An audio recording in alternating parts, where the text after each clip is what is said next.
Hello, I'm Henry Kreuter. I'm excited to be here with you today, live with a very special person. So my background in history is this. I was into history from a very young age. I grew up in New Jersey in the Revolutionary War districts of New Jersey where battles fought, where Washington's troops had passed through, and it was a very special place to grow up.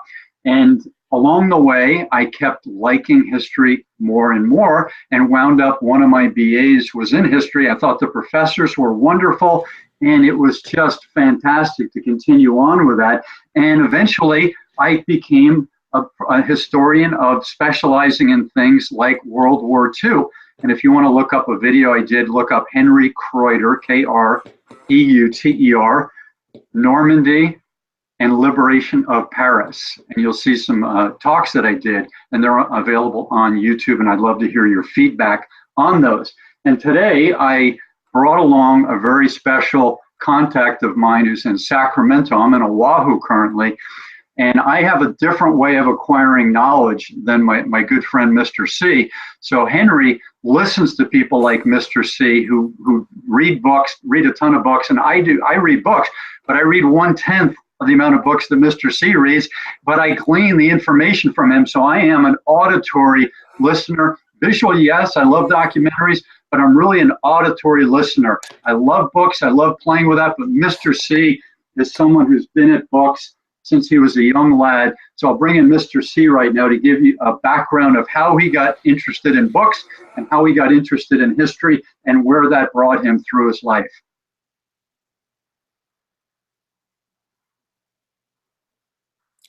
Am I up? Okay, first time ever. The name is Casanelli. To my students, I was Mr. C. Even when I was a professor, I was Mr. C.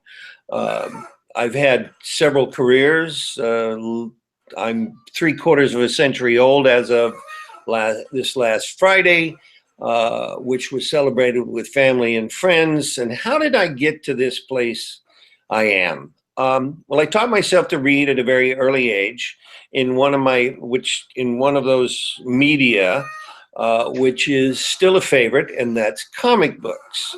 I was introduced to comic books, and I wanted to know what the pictures that I was looking at meant. So taught myself to read. Went to school, left school, went in the military for 20 years, was in Vietnam, so I know about war. Served in the Air Force for those 20 years and learned more than I care to know about how we can destroy ourselves.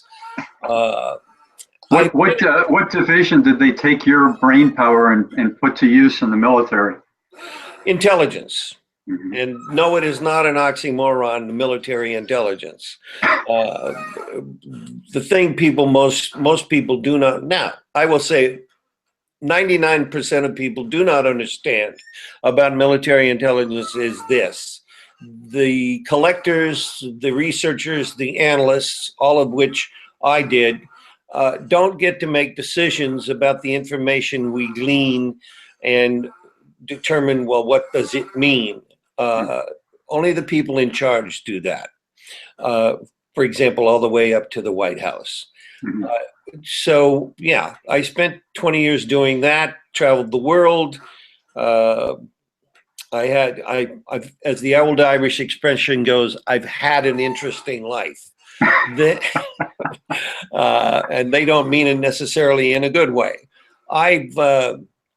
Then I get retired and I went to school, got multiple degrees, went to grad school, and then became a high school K through 12 teacher. And that's when I met Mr. K. And as he knows, I was principally a special ed teacher, although I did venture into normal classrooms, although I will tell you that any classroom I was in was never normal. And then I managed to get on with the local community college and then at the local university and having the blessing, if you will, of teaching future teachers. And that was, as with all my life experiences, there were never just the students in that classroom sitting at the desks, because I always considered myself a student. And I was always, if you will, amazed at what I could learn from those young people who sat in front of me. And that has been my life. It is a lifetime of learning. And as Socrates said, an unexamined life is not worth living. And I certainly have spent, here comes the pun, right? A lifetime learning about me. There you go. Mr. C, I have one question. Can you share with the listening and viewing audience what you did by going to libraries and at an early age and walking out with many books, and how that became what you termed an addiction for life? All right, that easy to do. The proudest day of my life was my library card when I got it. At that time, How old were you? I was about 8. Now, I'd already been reading for a long time. All the books my parents had. My mother was a huge Earl Stanley Gardner fan, so I learned about the law, because Earl Stanley Gardner had been a lawyer before he became a best-selling author. So what he put in his fiction was factual as far as the law system was concerned. I had a bike with a basket on it on the front, which kind of made me a nerd. And every Saturday, or maybe a sissy. Yeah, that too. So every Saturday I'd go to the library. Now at that time I was restricted to the children's section. So I read, I would pick a shelf of books with a topic, let's say dogs, for example. And I would make a point to read every book on that shelf about dogs. So I know about egg-sucking dogs and what farmers do to them. It's called a bullet to the head. Then a shelf on horses. So I learned about things like fetlocks and dressage and that sort of thing. Then I read, let's see, what's the famous doctor who talked to animals? Dr. Seuss? No, not Doctor. I read Doctor. Dr. Seuss didn't come along till I was a teenager. Oh, Dr. Yeah, I know who you mean. Doolittle. Dr. Doolittle. Yeah, so I read all of that. And because those books were written by doctors, a veterinarian, I learned about animals and that they had their own kind of language. The next most proudest day of my life was when I was 13 and I received a new library card, which allowed me access to the adult section of the library. And you know what happened then, right? I picked shelves of books and just started. And every Saturday I'd take, anywhere from 8 to 12 books back to the library because I had read those 8 to 12 books during the week. You have no idea how many times I got wrapped on the head through the covers because I was under the covers with a flashlight reading my books.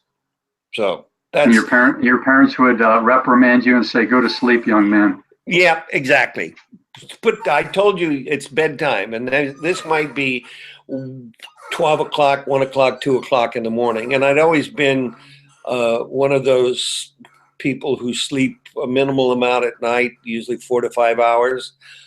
Used to drive my little brother crazy because, especially in the summertime, I'd be up at the crack of dawn ready to go, and he'd leave me alone. I want to stay asleep. So there. That's how a lifetime of addiction, if you will, to reading. I have, at the present time, I have a library in my house, pretty close to 1,000 books. Plus, and if you had a mansion, you'd have pretty close to 10,000 books. Probably. Probably. I don't have room for any more books. I actually have stacks of books in the closets, on stacks of books in front of lined up books. And so, yeah, you get the picture. There are, if I took this around and showed you the bookshelves and so on, you'd get a pretty good picture of my interests. Even when I was in college, I was trained as a photographer by one of those spook agencies, and so I decided when I retired and went to college, I would take photography as art. Now that was an interesting experience because I had a final assignment, and my final assignment, the last photograph of my display on the board was a picture of my portable bookshelf, which I changed all the books to show the books that I happened to think were the most important in my life at that particular time. And it is a photograph of books. So my art was used to display my addiction, books. So that's Mr. C in a nutshell. And nut is probably a good word to describe both of us at certain points of the day. Little nuttiness, and that keeps things lively. It certainly does, especially when you download information via books, via conversations, via documentaries, via thinking. You're downloading all the time, and it gets a little kooky.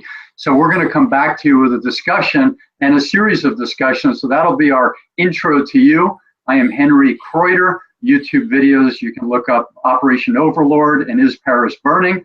And I have a website, sedentarynation.com, which is about some of the books and wellness things that I do. And those have a lot of history in them as well. Life stories of athletes in one book and the history of physical movement in the other. And Mr. C, do you have a website?